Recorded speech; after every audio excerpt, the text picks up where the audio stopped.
are.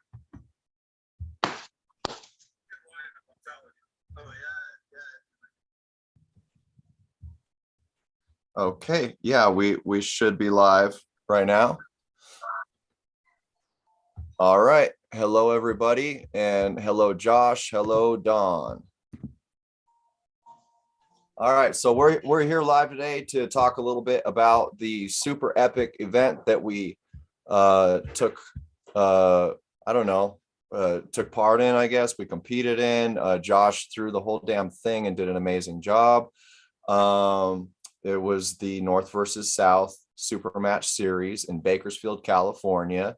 And yeah, it was just absolutely amazing. There was portions that was where it was neck and neck. We took the Southern guys and gals took a strong lead at the beginning. And then the Northern group of athletes, they eventually made this slow climb, especially on left, I believe. Y'all started coming back, and we ended up taking the win at the end. But one interesting thing that did happen out of that. So Ryan and Scott Partington are they both super heavyweights? No, they're heavyweights. They're heavyweights, right? Well, 232. Yeah. So Ryan Ballesteros from the North actually took the #1 spot. Left-handed. On the left hand. And that was one of the really interesting things about this. There was a lot of matches for rankings in this. And 27 spots on the rankings were affected after the North versus South. Yeah, man, it shook things up big time. All right, so we're gonna get into that, and I think, so I'm gonna be also trying to do this little screen sharing thing so we can kind of break down some of these matches. Maybe we can do Don's match. I think we should definitely do Scott and Ryan's match. That would be cool to take a look at. There was a little bit of controversy there that we can go over. But I'm definitely, even though I'm a Southern guy and I'm a friend and a training part of Scott, I think that was definitely a clean win. But we'll for Ryan, and we'll go over all of that. So Israel and Tony as well. That was. Oh yeah, we've got a bunch of big matches we need to go over. I'd like to also take a look at Tara and Blanca's match. That was a good one as well. Yeah. Mm-hmm.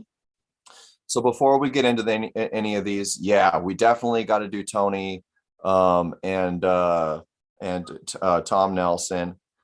And don't forget the fundraiser for Rosario.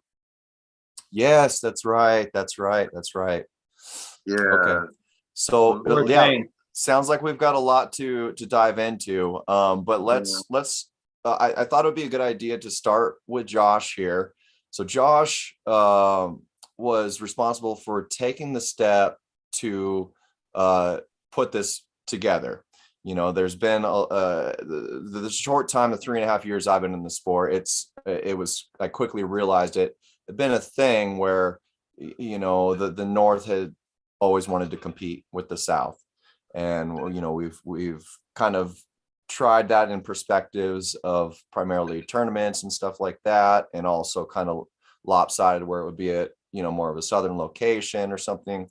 But this was a central location, and it was all super matches that were very carefully constructed for both rankings and up and comers getting in there, not only just for the spotlight, but for the chance to actually take some rankings. And so those were very interesting. So after taking on this kind of monster, well, first I want to say that when you put it out there, this is what we're doing. You put out there on the social medias and then put the buzz out there. We're doing this. It just totally blew my hair back that, you just had everybody wanting to be a part of this, and that's why there were so many matches. Mm-hmm. So yeah, I mean, this was quite a bull for you to try and ride, quite a crazy thing to tame, So now that it's done, I'd like to hear from your perspective, Josh. What were all the things that you were glad about, in regards to what took place, things that you felt were a success, things that you would change? Because I know we want to keep doing this, it sounds like. So can we just get your all around perspective on this? Yeah, of course. Thank you. First, I just want to real quick, huge shout out to the Collins family for reffing the event, for helping us, Ginger and Chris's wife for helping on the side, Nick with Armtube for recording, Benji with his streams, you, Kane, with all of these podcasts leading up to it. I just want to formally thank everybody again and just let you know how much that means. And it would not have been possible without everybody chipping in, for sure. Making it more fun. Yeah. So yeah, looking back in retrospect, I think that the thing that stood out to me the most was exactly what I had said, that Mike McGraw, had mentioned about the Turlock thing. It was the vibes in the air. I constantly heard people Saturday talking about, man, the energy in this room is electrifying. Yeah. I've never seen this much energy. Everybody was smiling and laughing and having a great time. The scoreboard that is in the background had people way more invested in the matches. Yeah. I mean, they're screaming and getting back and forth. And like we talked about, the difference in that tournament thing, there was so many more people coming up to the stage trying to coach their partners and their friends and colleagues and just trying to help and support. So yeah, I think the biggest thing that I took away from it was just another day of seeing how well the community meshes together, how well we all get along, and how we turn things awesome because of that energy. Bailey and Crusader Brewing and Richard, they also were very ecstatic. They said that it was a great day for them. They turned a nice profit, and so thank you to everybody for supporting them and purchasing the beer and food. Yeah, I mean, it was just all around. It was really, really good as far as that. As far as the matches go and the rankings and things like that, I mean, yeah, it was really exciting to see the rankings changes and the different people and how much it meant to them. It wasn't that it was just, oh, okay, the North won this match or the South won this match. It seemed like every match that the guys were up there, it really meant something to them. They were really invested emotionally in it. And so that was a really, really cool part. Obviously, the after pulling and all that is always great. But yeah, I mean, overall, it was better than I think even I expected or anybody else for that matter, maybe. I've still only heard great things. My phone has blown up since the event was over. Just people thanking and saying how awesome it was and that they definitely want to be involved next year and we want to do it again. So it seems like everything went off, without a problem, and it looks like it was, for now, it was a success. Right on. Yeah, I mean, and what you said about the energy in the room, that was the biggest thing that felt so different for me. Everything that you had projected, that we had talked about before the event took place on all these previous live streams, how just the assumption that it would definitely doing a Supermatch North versus South series, and where we're focused on those super matches, it'll definitely invest the audience more into every single match. And it did that. And that scoreboard, yeah, all of it, it was unreal. And I think that might have even been a contributor to some of those like hotter and heavier matches that took place, that got a few emotions going here and there. But yeah, the crowd was phenomenal.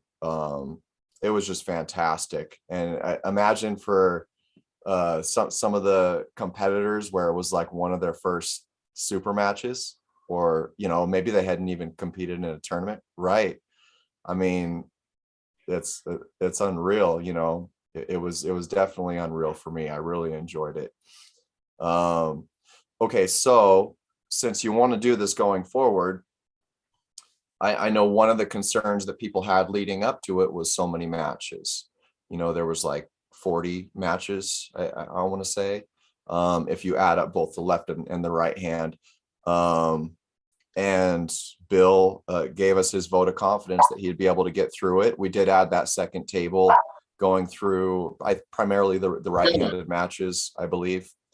So being that we were able to get through it, what are your thoughts on that for next year or for the next one that you want to run? 80 super matches. Go bigger. I love it. Well, if you think about it, how many people were still pulling afterwards? So if there's that many people pulling afterwards, there's some people that didn't get enough. That's right. Right. Yeah. I don't know that I would seriously want to add a bunch more. And I don't know that I would want to take away too many if we did.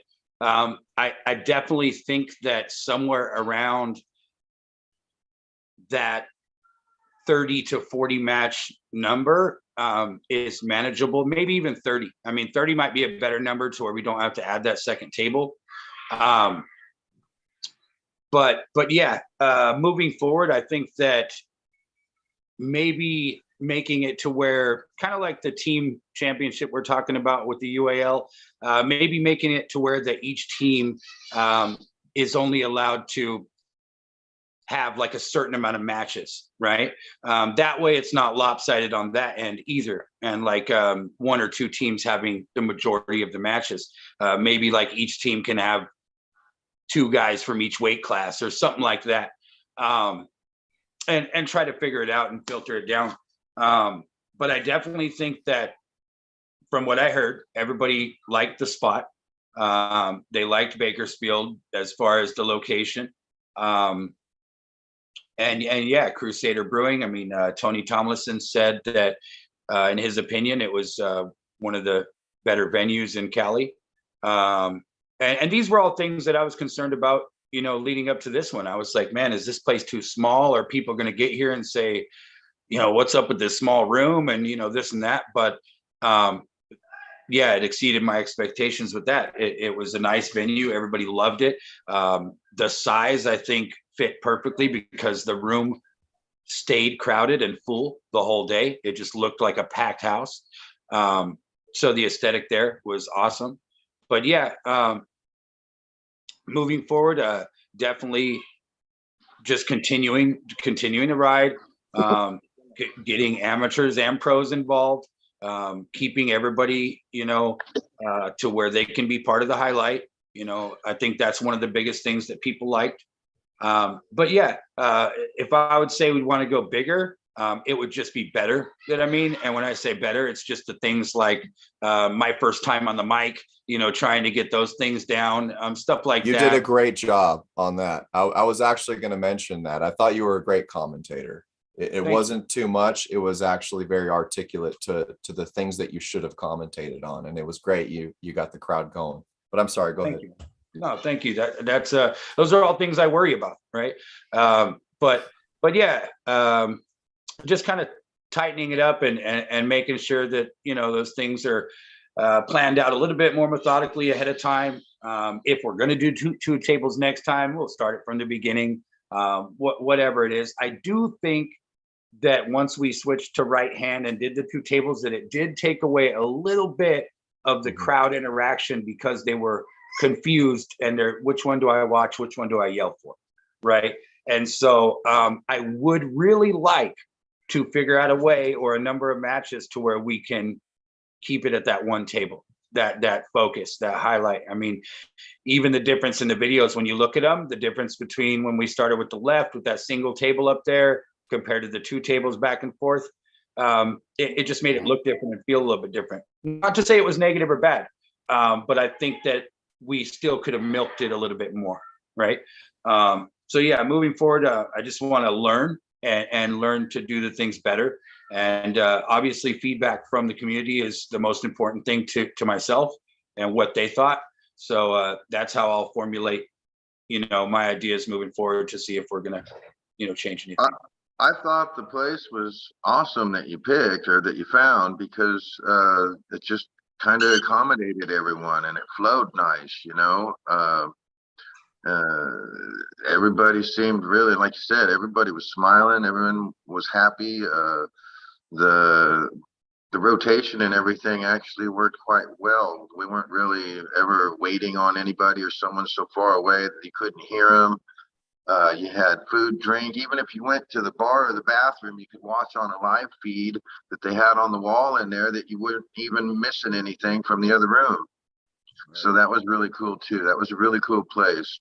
I think if you could get that again, that's pretty cool. Well, we are 100% locked in with Crusader Brewing for anything that we want to do. Nice.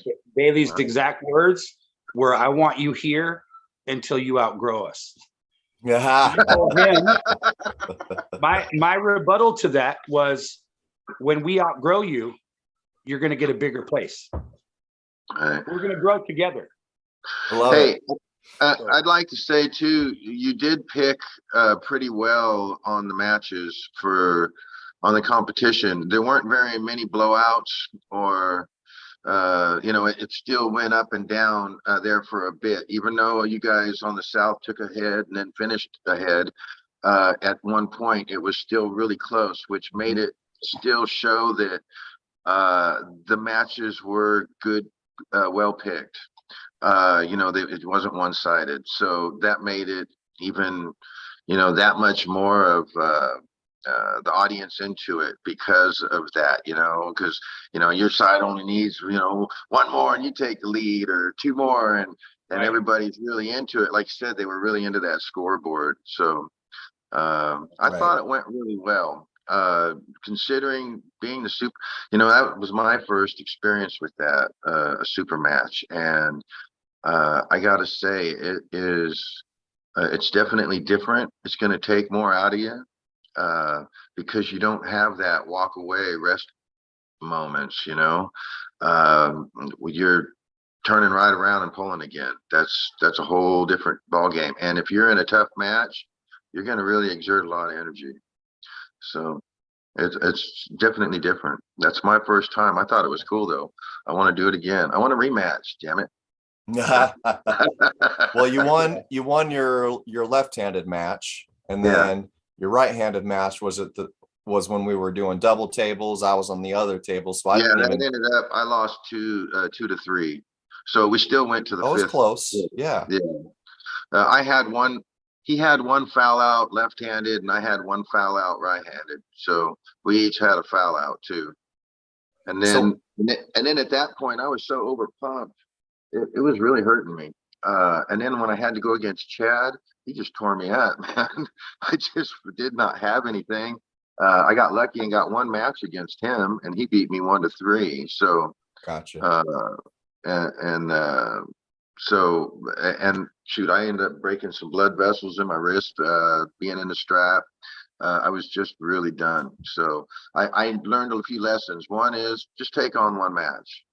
If you're going left and right, because that one match can be 10 polls with restarts or more, and because I counted it was like 21 or 22 starts that day.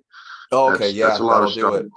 That'll do it. And and to me, that's a lot. That's mostly contributed to well-crafted matches. It's just like they say over there at Arm Wars, Neil knows how to pick them, and I think you guys did a great job picking them too. Yes.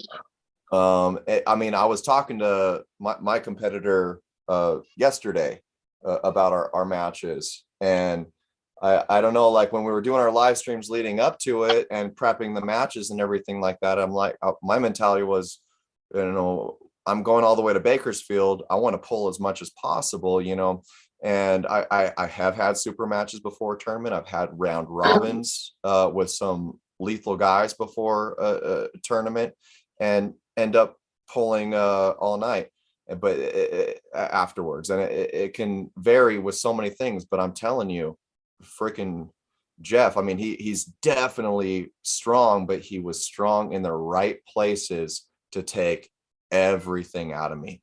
And I mean, it was still, he still gave me a really good fight, I feel like, on the right, but on the left, my left, I'm barely able to start working with it. It's been several days, you know, from fingertips and these two fingers down to my elbow. I was just lit up I couldn't pick up anything that was even like a pound, you know. But and I believe that was because he was very strong in the areas that I like to fight. And so, and I feel like that's what took the most out of me, you know, being able to go head on.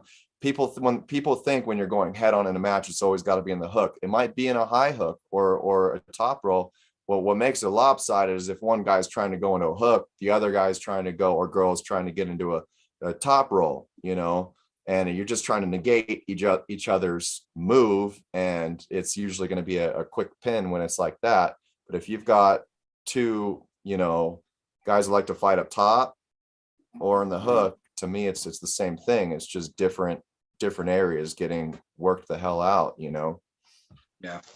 He trains with Kevin Lashley, the guy I bowled. And let me tell you, if he trains with Kevin's got one of the toughest hands I've ever gripped with. Yeah. I respect to him. I've never gripped up with him before, but yeah, he definitely has a hand on him. And if Jeff is training with that hand, he's going to get better. Absolutely. Just to throw some perspective on that. So in the 90s, when Kevin did go to Worlds and compete over in Russia, it was actually the 130-pound class. You know, Jeff had said 165, it's 130. But at 130 pounds, the reason he was so dominant is because he has a size 13.5 ring finger. That's a half a size bigger than mine. Okay, and I'm 210 pounds. So yeah, for a 130-pound guy, his hand is incredibly thick. His knuckles, his fingers are thick and strong. Yeah. So yeah, I mean, I thought that's the whole reason I thought you guys were such a good match. I mean, you're that new, you know, you're that, I won't even say new, but more of that flashy style, the arm benders. You guys are always taking, you know, the hand and the wrist and fast hits. And he's more of that old school, you know, grip, squeeze, side pressure, you know, so it was really cool, those contrasting styles, how they matched up. Yeah, I want to do it again. I'm sure he does as well. Yeah, we definitely have to do this as much as possible. It was great, and it's a great example, I think, for a lot of other teams, a lot of other organizations, a lot of other states, basically, to get involved with. And yeah, I mean, I can't say enough great things about it. I roamed around to 3 different clubs. You know, I was an arm bender, of course, but I went over to Nowhere to Run. I went over to the Bay Area guys and Matt's team, and going to those, you know, you meet these guys, and you see the guys that are upcoming, and then you see them over there pulling in these things and giving it all they got. And I got, you know, anyone that steps up to the table, respect for that. Okay. Absolutely. Yeah. Yeah. So these guys coming into it, and they're not afraid to get up there and give it hell. And they did a good job. Whether they got beat or not, they still did a great job, every single one of them. And there's a few of them out there. There was a lot of them that are fairly new that did well still. You know, they might not have got the right pick, but next time maybe we'll do better. You know, we're trying to see where everyone's inserting anyway. You know, all the time. The Russian gentleman that came out, Elia, the one who had the Supermatch, call him Eli for short. He's literally, he's only been arm wrestling for about 7 months. Came out here from Russia, met up with Jody Smith, and he's been training with him since. But yeah, dude was a power lifter over there, and that's how he came into arm wrestling. And so, I mean, he already, if you look at his matches today, he looked like a professional. I mean, his fall, his body motion, his hand, everything just looks so good. But I think it's because that guy doesn't have like a lot of distractions. He just, boom, he's focused on arm wrestling. But I mean, come on, we have guys like that, brand new, less than a year, that are going and, you know, beating guys that have been in for a lot longer than that, or, you know, things. It's really cool. They were talking about him this morning in the captain's group chat, Derek and all them. Derek wants to face Eli next year. So wow.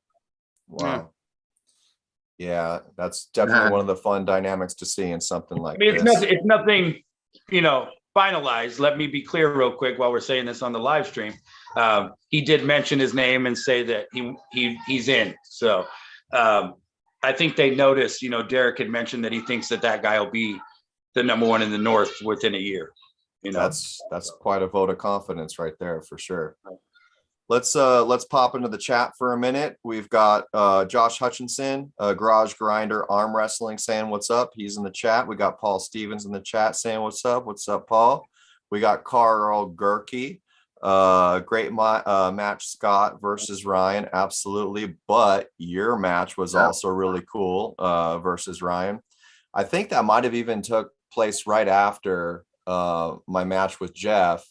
And Jeff and I, we ended up going to an after pool table to work a little bit together. I was just really fascinated by him. And so I think I missed some of Carl's match, but how did that go, guys? Carl won, obviously. Yeah, I know that part. Yeah. I think that, and I want to be as clear as possible when I say this, because I'm not trying to take a dig at anybody or take sides or anything. I think that it affects guys in a different way. Like even Don was mentioning, the match that Ryan had with Scott Partington, right? It looked like it took everything out of both of them, right? Absolutely. To go and then have another match with the other number one guy on the other hand, just a little while later. I mean, we've seen it happen at East versus West. We've seen Corey West go, and the same thing. I mean, your body is still gassed out. So even though his right arm might have been fresh, I would love to see that match without anything else going on. Sure. Sure. Carl's a beast. I'm not taking anything from him. He deserved the win. He deserves to be where he's at for sure. I just think it would be really exciting to see them two, fresh for fresh, not have any other thing going on. That way there's no, because I've heard a couple people say that to me already. Oh, well, Ryan had that big old match before. That's not fair. It is fair. He signed up for it. That's what he wanted, right?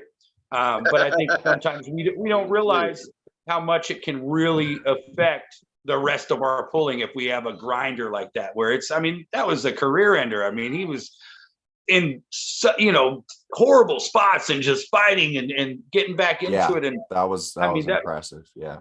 So, it was really cool. That is one thing that actually draws back to what we were talking about earlier. How many matches you'd want to run when we do this again, and definitely probably doing the single table throughout would work. And be it jumping down to 30 matches or keeping it at 40, I think one big factor that's going to play into that is it's only going to become more well oiled, and so that alone with one table could make 40 matches possible. But then with what we're talking about now, that whole left and right thing, I mean, if we're throwing some serious rankings on the table for this event, do we want to have the same person pull left and right? That's really hard for somebody like me to wrap my head around, because if I go travel to pull, you know, I'm like a lot of people that are going to want to pull more than one time, you know, with one arm. You want to squeeze that lemon for as much as you can get, but that is a factor. It will change things for your other arm going forward. And do we want to just keep it one arm per person? I was actually thinking about this a lot over the last couple of days, and there's part of me that thinks it would be a really cool idea to make this a biannual thing, to where every 6 months we do the North versus South left-handed Supermatch series, And then 6 months later, we do the right-handed Supermatch series. And only because it would give them that training camp thing to where nothing else is messing it up. And we could really put a lot more of these rankings matches or higher level matches on the line. And I think that, but again, that this is just thoughts, right? Of brainstorming but I think it's a possibility that maybe doing 2 events, one focused on each hand. Absolutely. That's definitely a good idea to chew on and see what everyone thinks. We've also got Pablo Ochoa in the chat. Good afternoon, gentlemen. And great polling, buddy. It was, great job. And it was nice to meet you and do a little after polling with you. He says everything definitely exceeded expectations, matches, crowd, food, and beer. Okay. Right. We got Dom in here saying great showing, loved the environment. And Pablo saying yes, sir. And we got Pablo saying I'm coming for you, Josh. Oh, is that That's Pablo. He's coming for you. Pablo, I love you, bro. Listen, we both represent the North, bro. You're gonna have to see me at Patterson. Hey. Okay. I did. I faced someone else on the North. Yeah, I know. Yeah, I know. No, me and Pablo. You know Pablo. He's up there at Matt Silva's team. Great dude. I mean, amazing personality. He's like one of the most just humble people, right? When you meet him, that I've met over this last couple of years. Like the dude a lot. But yeah, we have a lot of back and forth banter between us. We cheer for each other when we see each other at tournaments. We've been linked up like a couple times in the tournaments. So yeah, I mean, we have a little bit of fun. He's still chasing me. I got your number right now, buddy. It's gonna be a while.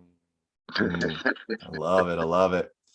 Yeah, and so Dom says he can't wait for North versus South 2. I can't either. We have also Will Klingman in the house saying, never will I hook Chewy again. Smart. No, that actually surprised me because like from where I sit training with Will all the time, I can't even fathom his hook. Like his hook is so good, and it's so strong. Will, the interesting thing about Will, I personally am always surprised when I see him top roll people in a tournament.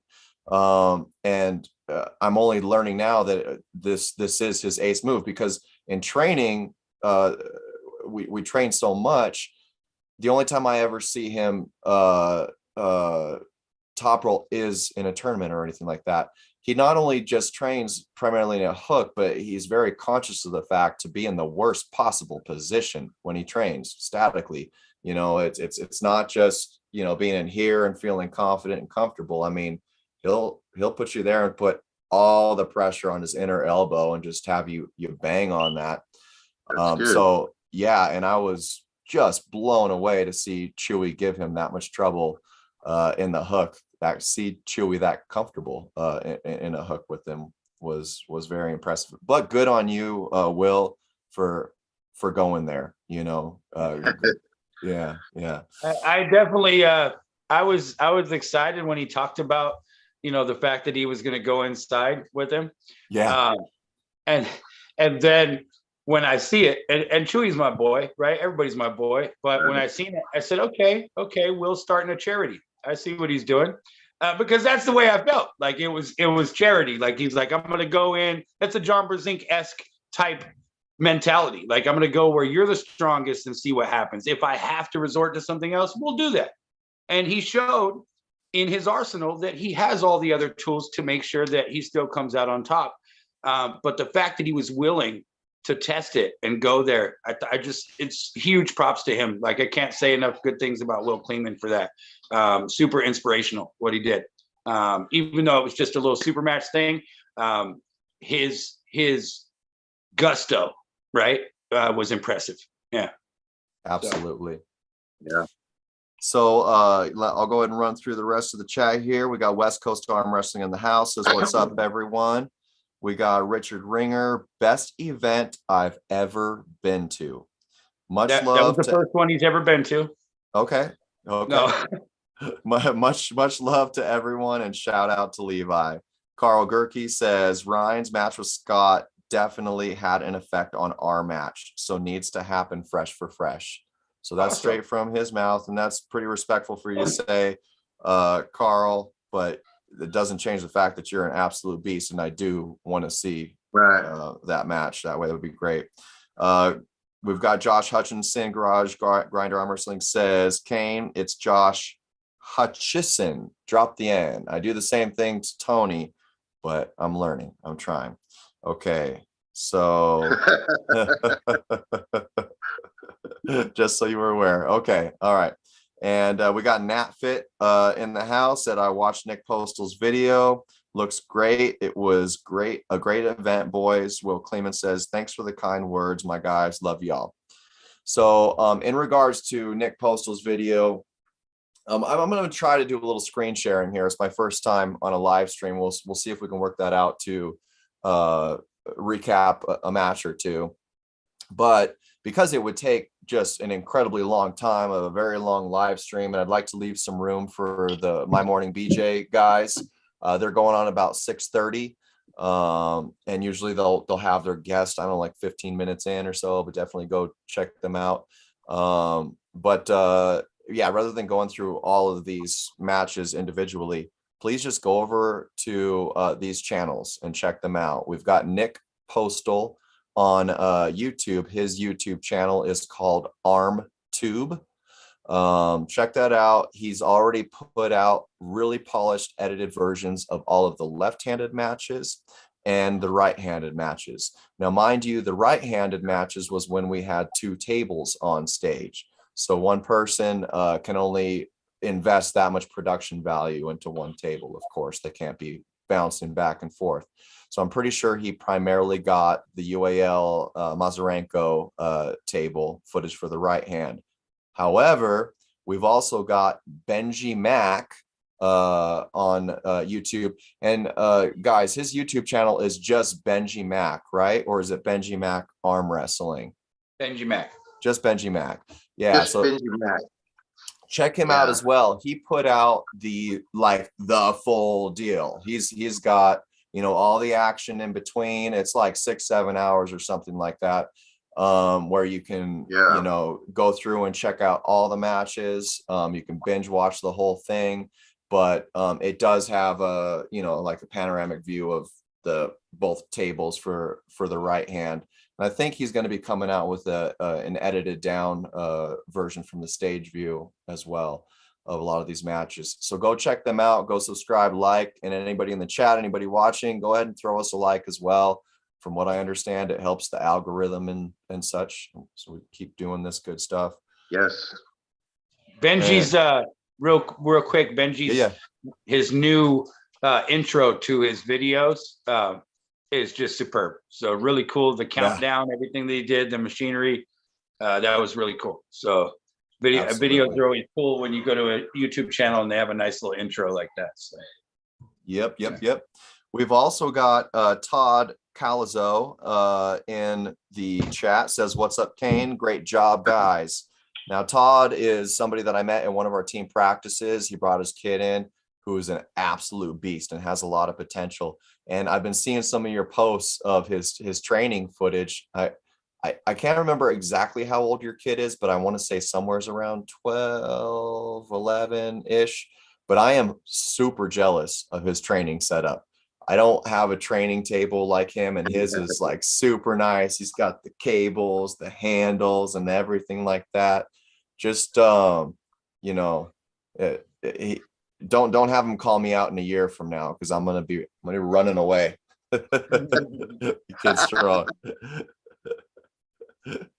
Okay, yeah, and Dom says, yeah, it is Benjimac on YouTube, so definitely check that out. That said, do we want to jump into the Scott and Ryan match? Is that what we should try and pull up here? What do you guys think? Sure. I think that's a good one to start with. That's fun. Okay, let me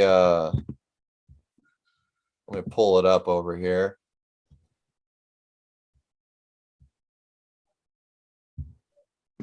Whoop.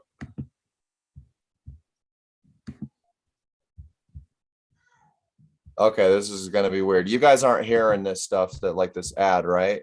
Or No. okay.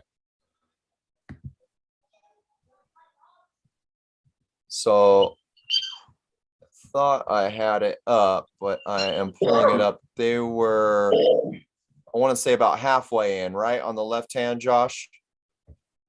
Ryan and Scott, yeah, about halfway in on the left. Yeah. Okay, yeah, I found it. All right, so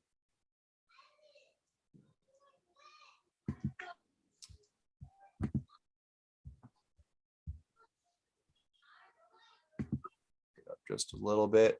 Okay, let me pull up the little screen sharing here. Bear with me. Let's see. So screen. All right, is everyone seeing what I'm looking at? It says you. Yep. There we go. Okay. Hey, I'm not blowing it. Good. Okay, so yeah, here's Vadim and I want to say Scott Wynn.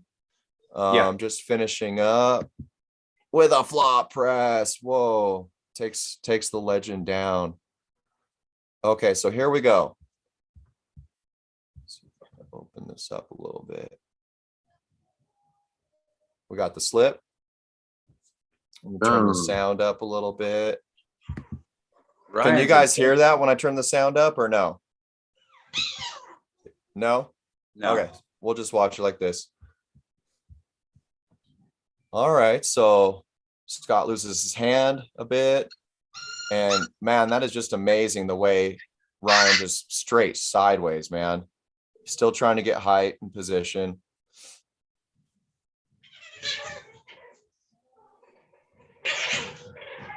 Yeah, huge on Scott. I mean, look at that lock. Look at that spot that he has there. I mean, this is not easy for Ryan to get around. And I mean, he finally did, but yeah, I mean, totally good fight on both guys. Both of them, it seemed like, had a really nasty sticking spot, which was just right above the pad. Yeah. Right. So we got 2 elbow fouls there and point given to Ryan. 2 elbow fouls on Scott Partington. Okay, we're back in the straps again for round 2. And I'm going to turn the sound up just a little on my end.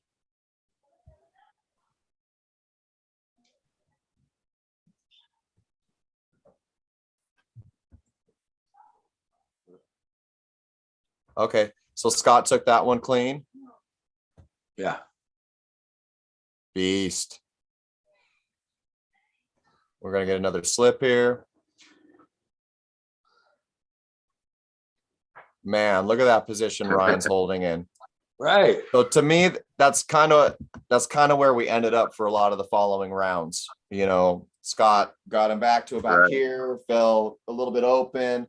And I mean, both of them to me look like they're in really rough positions. Scott keeps ending up way down here, and you've got Ryan like basically out here, everything loaded on his elbow, just trying to drive out sideways.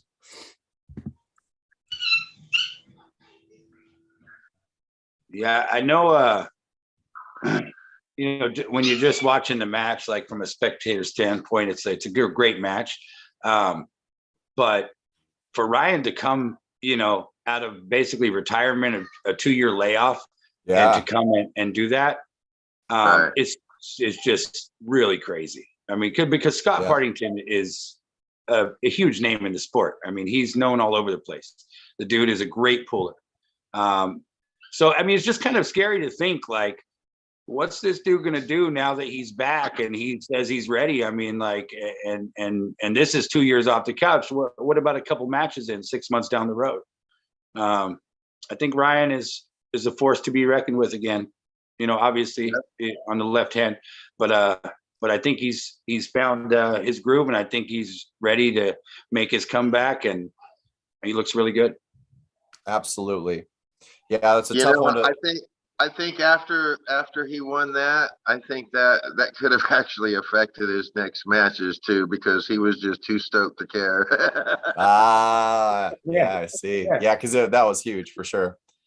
Yeah, it's hard to kind of like think about how that plays out when someone's on a break that long. You know, did you fall back in your training? Did you get a lot of good recovery in that maybe you need? Because which can be true, because for somebody as seasoned as Ryan, a lot of those things, the muscle memory, the table IQ, it doesn't just go away, you know. So sometimes maybe time off for somebody at that level can be a good thing. But either way, it is absolutely amazing. So here we are again in this gnarly position. Look at him drive on that elbow into the press. Scott not happy about him yanking on the strap there. That was one of my favorite parts when I watched this on Armtube. Yeah. Scott was like, "Hey, bro, don't yank me around the strap," and he pulls his whole body in. And I was right there. Ryan goes, "Hey, I'm sorry about that," because he is aggressive at the table, but he's also a very good sportsman as well, and he knew that his excitement maybe could have mess with Scott a little bit. So they say it's a bad thing to do. You can hurt someone doing that, but like it's also hard not to. You get so into that, and that's one of the things I was talking about earlier with you when we were kind of getting this stream started. Is just the people that are watching the screen. You got to go and watch this on Nick's Armtube channel and on Benji's channel to actually hear all the action. It sounds like the sound's not coming through for you guys. Just the vibe in the room and everything, it gets some emotions going. It's hard not to yank on that strap after your win or go a little bit nuts. But this angle right here, showing the audience looking too, gives a little perspective of what's going on. I mean, everyone's in it. There was standing room only. If everybody was in there, it would have been more packed because it was flowing outside too. Absolutely. Yeah, and unlike other events, there wasn't like 5 people over there looking and talking or after pulling or waiting for their class. I mean, you could see everybody's glued into that and invested. Let's see if I can come back just a few seconds here. Get the start of this bad boy. Okay, this was the last pull. We had looks like we had another foul there, maybe. Yeah. Okay, here we are again. That was the one where they first. Yeah, they first talked about pushing off the path. It happened twice. The assumption of the foul happened twice. So this was the round where they did the review, right? They reviewed it back on Nick's footage. Yeah. Okay. Yeah, let's bounce this back a little bit.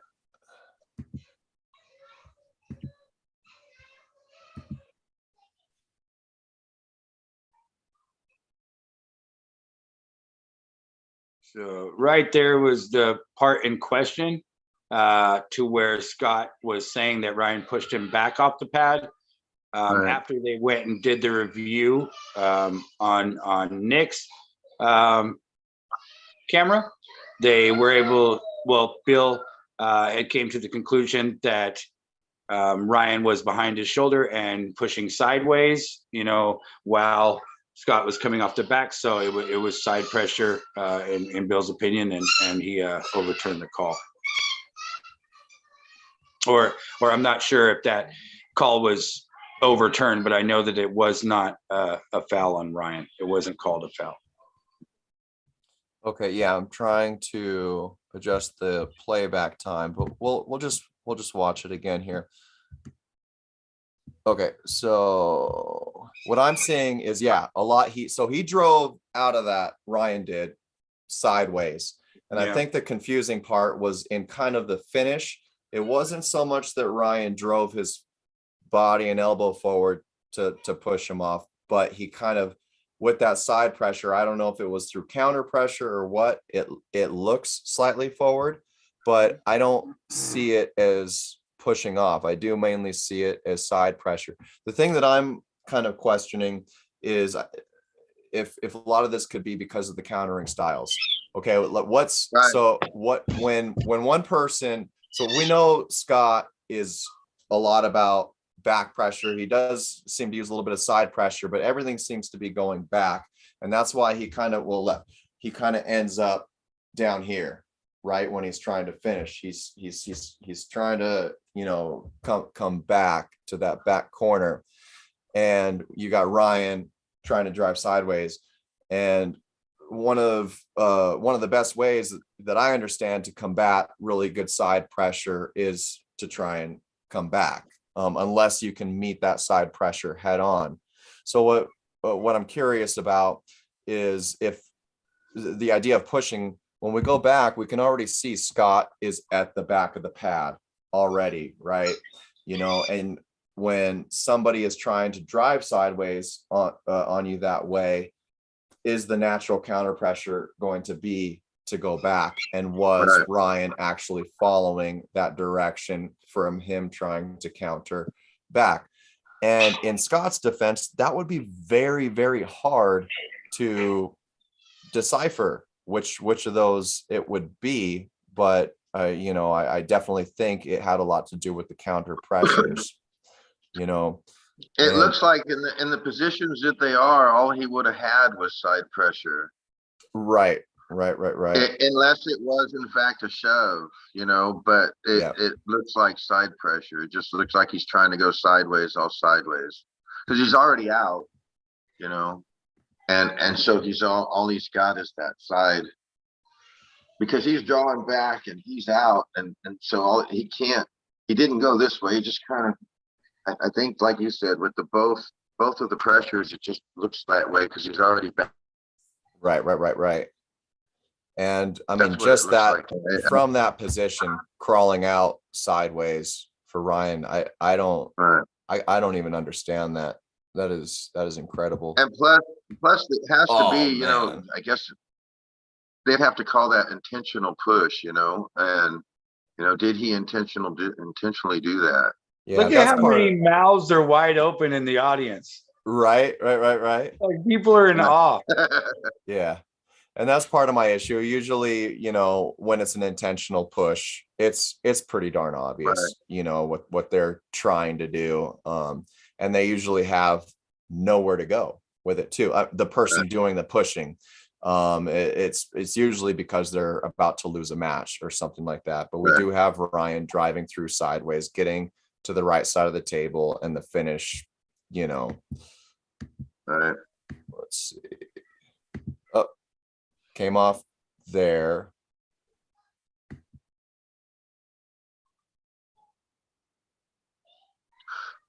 He's so far back, almost anything would make him want to move back from how far they were back already. Right. And the only way maybe not to would have been to be going sideways or, coming back forward a little. But one thing I can say, again, Bill's been doing this a long time, and we're trying to call something ourselves where, Bill's probably looked at things like this quite a bit, and he probably can tell more intentional than we can, I mean, we could probably come to a different conclusion going over and over, but probably at that time even it still appeared to him that no. Right. Yeah, and I don't doubt it at all. So, it went into slow-mo on its own somehow. Yeah, Nick did that. I really just felt for Scott because as a human, and as somebody to like train with, he's like one of the nicest guys you can ever meet. And I know he had a hard time with that match, but I also think what contributed to a lot of that was just the emotion in the room, and being competitive and everything like that.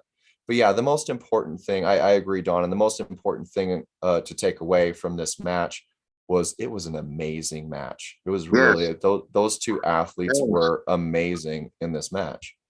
They helped electrify that room. Yep.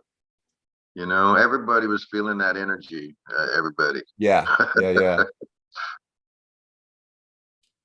And that's what you want to see right there, from some refs. You want to see that they care enough to talk about something, to deliberate a little bit and make sure that they feel good about their end. For me, Right. they wanted to make this right, you know, and Right, I think right. they did a really good job. I mean, I know some people, I heard things, you know, people complaining about fouls and stuff, but if they didn't call the foul, then we would complain about them, wouldn't we? Right. Yeah, in terms of little things, if there was these little micro elbows or I don't know, just those little things that you could see either way. I thought they did a perfect job for how they reffed for this event. You know, could you imagine if for us with the crowd and just the whole feel and vibe of this Supermatch series, if all of the, you know, if things were overly called, you know, it would have been a horrible long day. A lot of matches that everyone was looking forward to would end up losing on fouls. And there was a few of them that like even mine and Jeff's match. What was it on left hand? His last round, he lost on an elbow foul. You know, it's not like they weren't calling them, but you know, it had to be like an elbow foul, you know, like, right. We had one on my match, both sides. We each had an elbow. We fouled out by elbow. I had one with Kevin left, and he fouled out, and then I fouled out right. So, and I didn't argue it. Again, I mean, if I watch the video or if I'm sitting there and I see the guy jump his elbow and they don't call it, I'm already going to question, what are you guys reffing? You know? What are you seeing? You know, we don't need that thought in our head either. I thought they did a great job. So, they did an amazing job. Yeah, they did an amazing job. When you and Alan were talking to me, Don, when I was doing the little interviews at the end, I still cannot get that out of my head. Position gained. So, well, that's when I'm doing stuff, that's how I did it when we bowled. And if I saw a foul and there wasn't position gained, I didn't call it. If a guy lifted his elbow and he was going down and he was just trying to get a restart out of it, I called it a win. You know, that was just how I was doing it because you guys asked me to ref, and I wanted to make sure we went through things too. So the guys worked with me well too anyway, but right on. But that's how I did it. And I thought that would, nobody's going to argue that really. If there's not position gain on a foul, a guy lifts his elbow and they comes right back down on the pad. If nothing moved, keep no advantages. Keep going. Absolutely. Again, I still like the way Bill does it though, because that we're talking legit here. You know, he's like this match we're reviewing. This is for #1 position. Yeah, there's a lot on the line. You bet they made this legit, and I think they did a wonderful job. Thank you. I'm not going to complain about what they did at all. I think we're all blessed to be a part of this. You know, I mean, I told that to Kevin when I stepped up at the table. I looked him straight in the eye, and said, "Hey, Kevin, good luck, and we're blessed to be up here right now, you know, and doing this." And I just really think that it went really well. Again, you look at the audience, everything, just the way it flowed. It was like, I can't wait for another one. In fact, I already told Josh, you know, hey, reserve me a spot. Absolutely. Yeah, everything was great. Everything was great. I actually had a couple of people, and it was so interesting because I only hear the arm wrestlers that are high level complain about the fouls so much, right? Which is okay. But I had a couple of people who were not arm wrestlers who were there watching who literally said, wow, that's really cool that you guys have fouls. So you guys have a lot of rules that you have to follow to do your match.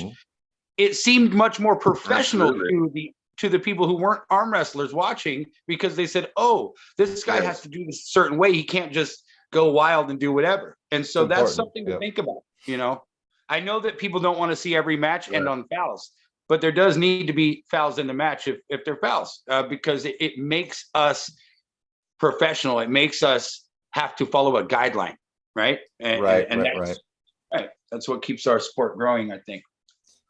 I love the way refs like Bill, they break things down before an event, especially these events like UAL and stuff where you have a lot of new spectators coming, that don't understand it. Because it's not just for us, for the athletes. It's not just for us to know the cadence and what the rule set is. A lot of times when Bill breaks that down with Chris at the beginning, it does feel like it's explaining how our sport works to a lot of the other people that don't understand. And that's a biggie for me in just terms of growing the sport. It is the understanding of how the sport works. I think that's an important factor when we watch a baseball game. It seems like 99% of baseball fans or basketball fans, they don't even play baseball or basketball, and they really pride themselves on coaching their team through the TV and telling them exactly what they did wrong or what they need to be doing, and they're fully invested on everything that is happening because of understanding those rules and the dynamics of how that sport works. I think we need a little bit more of that in arm wrestling, especially in arm wrestling, because unlike baseball or basketball, they're these short matches where even though, like, to the untrained eye, it could be something simplistic and quick happening one way or the other. But, with just a little bit of information in a 1-2 minute match, like, there's just so much going on. Yes. Hey, they didn't ask Bill to referee the biggest match in arm wrestling history with Devin and Levon for no reason. Nothing, right? Yeah. He's the man. He's been around as long as I've been around. He helped. I actually trained with him first in a little gym called Dick's Gym in Los Banos, and that's back when Kenny Hughes was even 15, I believe, 14 or 15, and just a few of us there, and Bill Collins was helping train us all. So it's pretty cool that he has been in the sport that long and has hung tough, and he's still there for everyone, and he needs everyone's support though. Like, when he puts these things on, we got to go or we're not going to get it. So this is going to be as good as we make it. So the same thing when Josh puts something on, it's going to be as good as we make it. If you don't go, it's not going to happen. So we got to participate and be there for these guys that put on these events for us, and help cater to them, cater to us. So all that goes hand in hand. And because the next one we have up here in Patterson, a lot of North guys do seem hungry to go do a tournament, and we'll see when that happens. It's Kenny Hughes Memorial, and it would be nice to see even some of you guys come up if you can make it. I know you got your baby on the way and all that, so yeah. But it would be neat to see some people come up, and like Scott Wynn, even come on up, Scott. Maybe we'll get in the right pairing and we'll go against each other or something. So you can get your vengeance on me.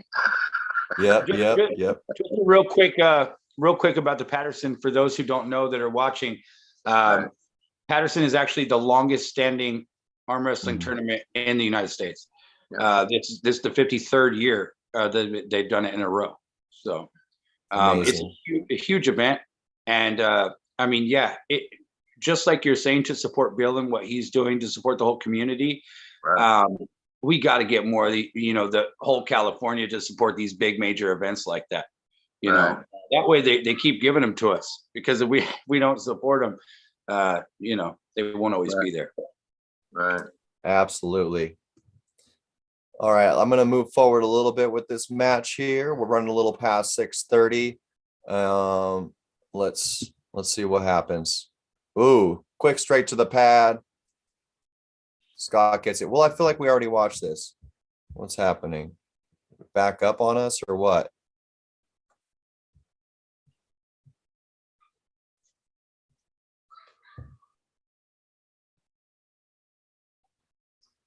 Huh.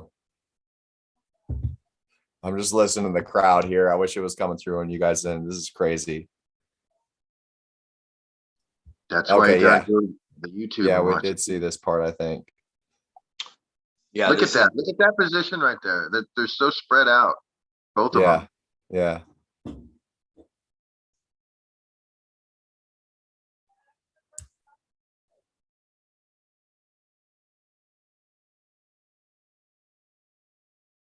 Look at that right there. Yeah, look at that spot. I mean, that is nasty, man. The bone density right there. I mean, just to be able to hold those positions on both the athletes is incredible. Yeah, one thing I have to mention in that regards, anybody that's new to arm wrestling watching this, don't do that. Like, don't do that. Don't even think about doing that. These guys have been training a very, very, very long time. They've been competing a long time, and they know where those red line areas are. That is not a good position for a new person. Yeah, when you get in with a club, have them help you learn how to pull safe, stay inside that shoulder and everything like that. You end up over here, go on with it and everything. There's a lot of good information on that, but that is one of the things that is I mean, these guys put their entire frame on the line there, and wow, such a rough position where, all kinds of things can happen. Right. Brian's stoked. Yeah. Yeah, he was definitely cloud nine. He was sitting next to me for a bit, and he was just lit up. I mean, lit up. He was ear to ear. I don't even think when you talk to him, I don't even know if he was hearing you.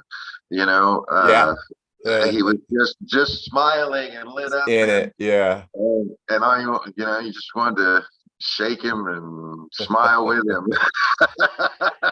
There's Larry. Yeah, man. Okay.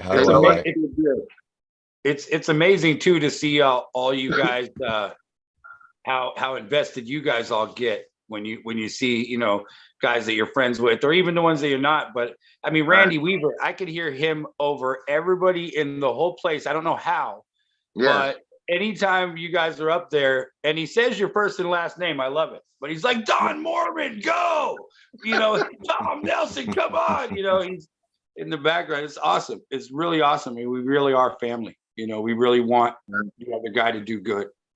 So absolutely. How do you guys feel about maybe also taking a look at Tara and Blanca's match really quick? We'll just run through that and see that. I'd like to. That was a good battle. That was a really good battle too. And Josh, was that more towards the end of the event, the middle of the event? That was towards the end of the left-handed. It was. Okay, they were one of the last. They were one of the last on the left hand. Yeah. Awesome. It was right before the dreadful part. Okay. All right, here we are. We got the dreadful part. Yes.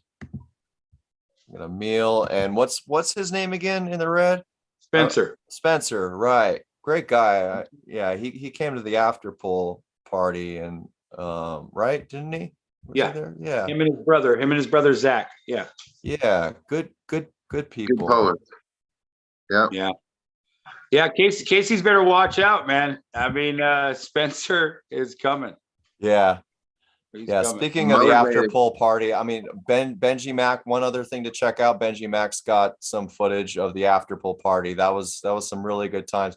I mean, I was in so much pain after those super matches that I don't even recall what was going on in the after pool party and everything.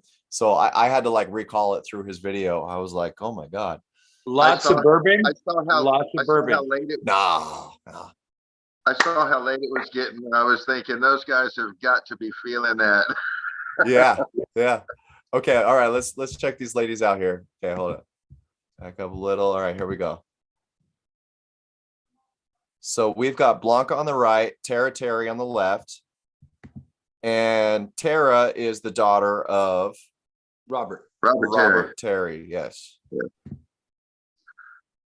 Robert pulled also. Tara's got the height. She's got the hand position. What's the call here? That was a slip in a very much a slip in a losing position. Okay, that was a clean slip. We're going to the straps. Ooh, Blanca's got a dominating position there, but Tara's getting her shoulder in there. Yep.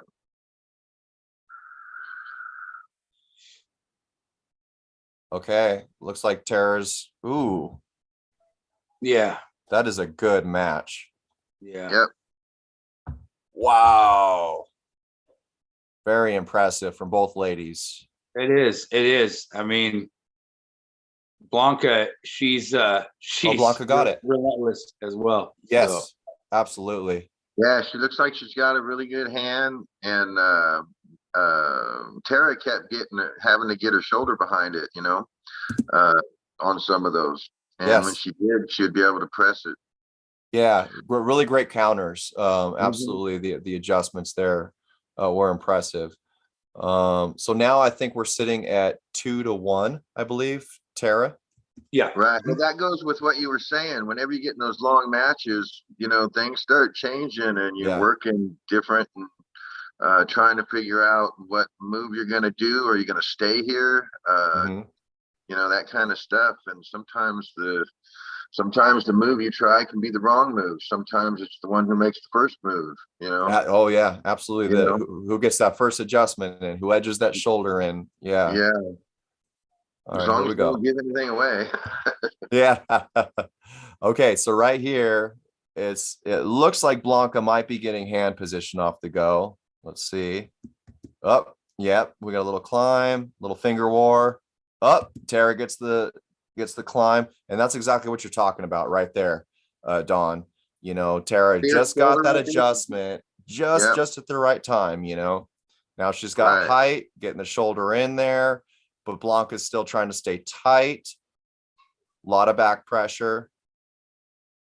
Look at the focus on those athletes. And see, Blanca's holding right there is taking so much energy. When someone has their shoulder behind them like that, it's taking so much out of your arm. Oh yeah. It's more muscle groups against the other. That's for sure. Right. So I'm guessing that was an elbow foul, and we got to restart.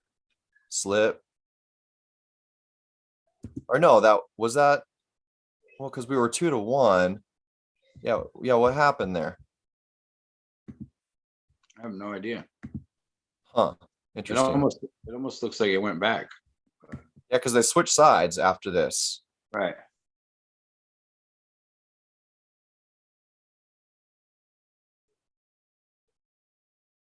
They're giving her a point on that. Okay. That's that one. Now we're in the straps.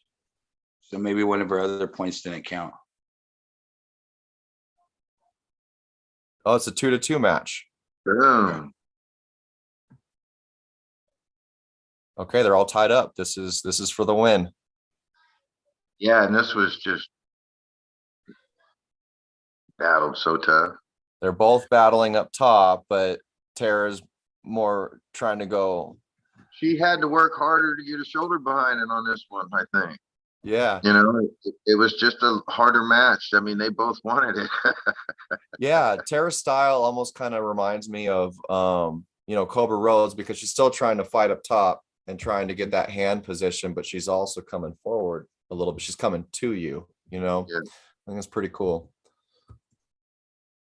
She says, that's what I'm talking about right there. Yeah. All right. She gets pretty emotional. Tara does. She gets pretty emotional. Yes. Yeah, she's cool. Yeah, and our other ladies we have here that we're about to start. I'm not going to go through the matches. We got to cut over to my morning BJ, but that is Lonnie and Rosario, right? Yes. Okay. Yeah. Rosario, she ended up getting injured in this match. I don't think I'm going to play it forward for that, but I do know it's not on there. Nick removed it. No, he removed it. I'll run it. So yeah, it'll just say arm break removed is what it'll say, and then show you. Yeah. So there, Grace gets the first pin, or Lonnie, I'm sorry. Very powerful there. Going deep in the hook. Look at that. I love when I see girls going deep in that hook. That's awesome.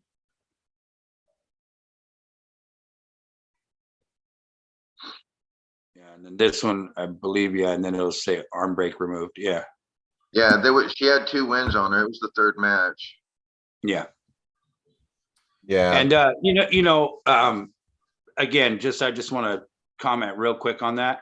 The way that affected Lonnie, it just shows again how much we all care about each other. We don't, nobody wants to hurt each other when we get up there. No. I mean, that took a lot out of her being the one that was part of Rosario's injury, and yeah, I mean, just shout out to both of them. But yeah, Lonnie definitely for having the compassion, and Rosario, get well soon. We all love you. Thank you for supporting. Hope you're okay. Yeah, you're both amazing athletes. I was on the stage right next to him. Me and Kevin were just hooking up for right hand for our first, whenever that took place. So I was up there on the stage with it whenever it took place, and we just stopped, and it's just it just gives you that feeling of you just can't help feel bad, Right. And then it's like, well, it's now your turn to get on the table again. I looked at Kevin. I don't know, on the video you see me say something to Kevin. I looked at him. I said, let's not break any arms. Yeah. I literally went to the restroom. It was my only bathroom break for the day. I went to the restroom real quick, gave Benny the mic, come right back, and it had happened. And then so when I got the mic back, like I had like a rock in my throat, right? I just was stuck there in silence. And it was more out of respect for the situation than it was me not wanting, or not, I just didn't want to like jump in. All right, next guys come up. Forget about that. Like I wanted to at least have a little bit of, so. This is a combat sport, and things like this happen. And both those girls were warriors in that situation. They were just the classiest of people. I also, can you remind me, and everyone else here, I believe there's a fund for Rosario, to get herself patched up and everything like that. Do you know who's running that and where people can maybe find it on social media? Matt Silva, Facebook. Yeah. Okay. He has it on there. Everybody on Facebook, go check out Matt Silva and see how you can contribute to that situation, get her healthy, get her back on the table. You can share the link. She's already got quite a bit. Oh, good. Yeah, you can share that link. I have it on my Facebook page too, so you're able to share it too. So if you need to spread the word a little bit. Absolutely, I definitely will. That's the first thing I'll do when I get off here. So you guys, we're running towards 6:50. I think maybe we'll cut it here. So if there's anything you want to, I don't know. I don't want to cut in too much to the other guy's time, I guess. Right. But is there anything else you want to cover? Because we're gonna keep doing this. The only question is, do we want to keep recapping the event?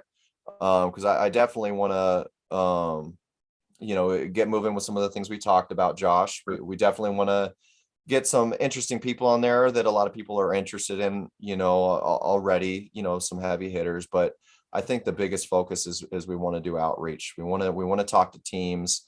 We still need to, we definitely have focus in this state. We want to go around team to team, meet the teams, the up and comers on the teams, the coaches, and do all that stuff. I personally think, just because we can only beat that horse so long, I'd love to do the same thing for other states, shoot other countries as well. Right. Unite this mamma jamma. And I think that could be really cool. Yeah, for sure. I'm 100% down. You know that. I'm also, however much you want to squeeze this lemon, as you would say, I'm okay with that too. Well, not that it matters if I'm okay, but I'm excited for that as well. Like if you want to do a couple more recaps and pick some matches you want to talk about, we can do that as well. But yeah, I'm ready to definitely move into the things we talked about in our plans, because I think that both of us have very similar ideas, and we I think we bounce ideas well off of each other. And I do think that we can definitely help to continue to grow the community by doing those things we're talking about. And yeah, we have to go state to state. I have a question. I mean, the Supermatch stuff, again, it's new to me because I just got back into this again 7 months ago. So I hear people do 2 out of 3 also. Do the people prefer the 3 out of 5 over the 2 out of 3? I think so. I mean, especially if it's something that they're traveling for and putting rankings on the line. Okay. I'm usually okay with me personally, and it seems like some of the guys on my team, you know, usually when we're running a best out of 3, it's for a practice match, you know. Okay. But when you're really laying things out there, you want your best opportunity, I feel like, to make adjustments, wake up, or whatever it is you need to do. But that's just me, you know. We got to talk to the community, I guess, and see what they think. I like the 3 out of 5. Yeah. I just know there are people that do 2 out of 3 also, but usually that's some kind of agreement between them or something like that, you know. And sure. I just wondered if that is the norm, or if that was just set, you know, that way. That it's just the norm that everyone prefers. Yeah, for North versus South, at least, it was communication with, you know, the majority of the poolers had recommended that they would prefer the best of 5. Okay. We definitely had both options up in the air, but just like Kane was saying, most people felt like they wanted to get as much out of it as they could, especially with the travel. So, hey, maybe moving forward, we're talking about, you know, doing one hand event and then one hand event. Maybe we do the whole, you know, arm war style best of 6 for the one hand. I was going to say that. I just didn't know if, you know, people would shoot it down, because I mean, I think it'd be great. Yeah, I like that. I like that. And also, I'd like to say, Chad, I do want a rematch. You heard it here first, Chad. The man and the myth wants. Well, hey, Don, you know the rule of thumb in arm wrestling, he has the last win on you, so now you got to travel to him. So when you're ready to hop in the car, me and you go to Pismo, show up at their practice. Well, that sounds great. I'll bring a couple fishing rods. We can do some surf fishing afterwards. I love you, Don. I don't know if we'll be able to cast, but good stuff. Good stuff. We got Lorenzo Munoz in the chat as well. He says, "What's up?" He's being the humble Lorenzo he always is. He says, "I suck. I got crushed. Randy is awesome." We love you, Lorenzo. You know, somebody that he's kind of new, but Leo, the one that came to the after pool party, I think he stayed. Yeah. What's his last name again? Oh, I don't know off the top of my head, to be honest. He's talking about Leo from Mike's garage, Don. Mike McGraw? Yeah. I don't know Leo's last name. Yeah, he is very, very, he was surprisingly strong, you know, and yeah, it's hard to say because we were after pulling and everything like that. But from what I can tell, you know, he seemed very strong, but he's got a very long arm and almost close to similar style as Lorenzo. Lorenzo has just been pulling a lot longer. I'm just curious what would happen with them in a match, but I'm quite certain Lorenzo's higher up there in the rankings or whatnot, but I would like to see them at least pull at some point. But yeah, I thought that would be kind of interesting. We got Caleb in here. He says, "What's up?" Yeah. Hey, Caleb. Yeah, nice showing for you, Caleb. Good job with Zach, and you had a good fight with Andy. And I want to also give a shout out to Andy Langfield, my teammate. Wow, what a big win with Caleb. Yeah. You did a great job. You did a really good job. Carl Gerke says, "Question: why did Ronnie Vega pull who he did? Did his guy not show?" Yeah, his guy flaked out at the last minute. I shouldn't say flaked. Yeah, he didn't show up last minute. We found out about it. I mean, to be honest, we had a couple of people that lost on the left hand and took off and didn't want to pull their right hand match because they were nervous. So yeah, I think the arm injury had a little bit to do with it, because one guy said, well, I don't want that guy to hurt me and all that. And, yeah, you know, that's the rough part. Yeah. Yeah. So, I mean, puts that out the vibe. It's always going to happen, I feel like.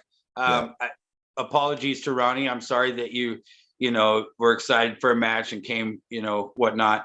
But Ronnie actually, it wasn't the day of the event. It was like 2 days before that his guy canceled. So he knew that he didn't have a match like set in stone anymore. And he was the one who let me know that his guy canceled. Right. So they had their little workout, and that was what I was trying to do, setting up the matches, is to get the two competitors to build a rapport leading up to North versus South. So I try to have them reach out and talk to the people they were about to pull. But Ronnie, you know, pulled his match, and then he went and pulled Big Rob's son at the after table, and they had a little super match going on. And so, yeah, it was pretty cool. Yeah, it's unfortunate, you know, you can't please everybody. I feel like with that number of matches, there's always going to be those type of variables, you know, dropouts and things like that. But again, with that many matches, it doesn't take away from the main show, because a couple matches doesn't affect 40, you know. Right. it's true. Yep. You still allowed a few to come in anyway to challenges. So, and that's cool too, because sometimes when they show up and someone sees someone else and they go, hey, you know, I'd like to pull that guy, you know, and there's room, you know, make it happen. Yep. Right. Absolutely. And I can't stress this enough. Everybody go to Armtube, go to the Armtube channel, check out this footage. Go to Benjimac's channel, check out his footage. Watch every match, because we really can't. I feel bad. We can't cover every single match. You know, I'm not covering mine. We haven't gotten to Don's either. They were all good, and they are amazing athletes in this event. Yeah, and also I wanted a chance to after pull with everybody. You did mention earlier I have a pregnant wife. And you know, was a great sport to come with me at 5 months pregnant, and we had a wonderful time. But you know, at some point I had to feed her and our little baby, little growing baby. And so I try to pull with as many of you and meet as many of you, but out of all of you that I got a chance to hang out with, you're all great people, and I looked forward to getting to know more of you on these live streams, all of your teams and everything like that. Great community. You guys are all class acts. So yeah, get some feedback too on how many people, you know, like the show here that you're putting on, because this is entertaining too itself, because you're bringing a lot of different people in and talking about things, and it's pretty entertaining. If you're into arm wrestling, I mean, this is arm wrestling. So I think it's really cool, because again, media is changing things and might as well use it, especially if you're going to get an audience for it. And I hope that keeps going for you, because I enjoy watching it. Oh, thank you. Part of it. Likewise. Yeah, we have been getting some positive feedback, and I like the feedback that we're getting. I think we can slide into a niche that's needed. There's a lot of different kinds of channels and different kinds of things that you can go watch out there, and everyone should. But we're definitely trying to do something, you know, different that people can appreciate as well. It might not be the type of thing that's going to instantly get the most views. You know, we're not like most driven on trying to get your biggest names on here or anything like that.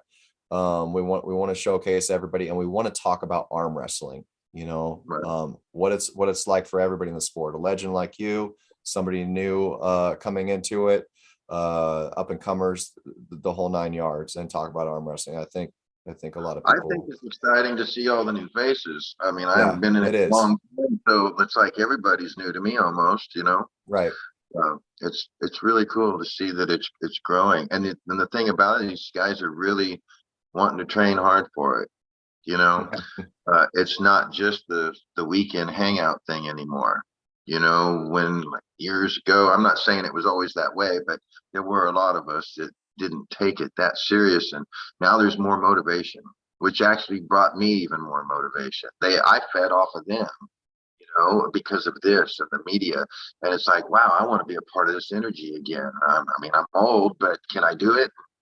I'm doing it. So it's fun. I don't care if my arm goes that way. I'm going to give a battle. Heck yeah. There's so much at everyone's disposal now, as far as videos, training, all the different teams getting together, that it's super normal to see a guy that's a year in that looks like he's 5 years in. I mean, not everybody, but a lot of guys like I'm seeing that are just starting, and they have great technique, they have great form, they're learning all these things. They can go sit down and watch a YouTube video, teach you exactly how to top roll and how to do these things before they ever hit a table. And so, yeah, I mean, I think that the growth and the level is changing, and it's all positive. It's all positive. So absolutely. Yeah. As they say, all ships will rise, I think this community is pretty tight knit, so it's kind of inevitable. And that's it. Anybody that's enjoying these and they want us to grow this and maybe keep it going, go ahead and subscribe, go ahead and throw a like, and we'll do everything we can. We're listening to you guys. It's all about you. It's all about the community. It's all about the team. If there's a little side super match and they video it, maybe you can even focus on that. If it's hell yeah, I love it. Yeah. India, China, send us a cool message me or Josh or Don on a messenger, Instagram or something like that. You got a cool match? Well, check it out. Maybe we can get it on here and we'll review it. I like that idea, Don, for sure. Great. All right, guys, it was lovely talking to you. We weren't able to get Mike Brown on here, but shout out to Mike. I know he was like 95% in, but he's a tradesman, and that field can be unpredictable sometimes. Maybe he had to work a little bit late, but we did talk to Mike in Bakersfield. And it sounds like he'd be interested in doing this a lot more with us. Josh and I, we both talked a lot about it, and we really like having Mike Brown on. He's very articulate. I liked having him on, and I think we definitely need to more. He just adds an interesting perspective. So yeah, we'll get you next time, Mike. Just let us know when you want to get this thing going. And everybody out there, everybody in the chat, yeah, we got a few more people in the chat saying stuff. Richard Ringer, Kane, we can after pull next time. Come to NTR practice one of these days. You got it, brother. We'll do this. Thank you, everybody in the chat. Thank you, everybody, for watching. Head on over to My Morning BJ. Say hello to those guys. I'm sure they've got somebody awesome on there, and it's always a really good, hilarious show. And we'll see you next time. All right, guys. Be strong. Have a good night.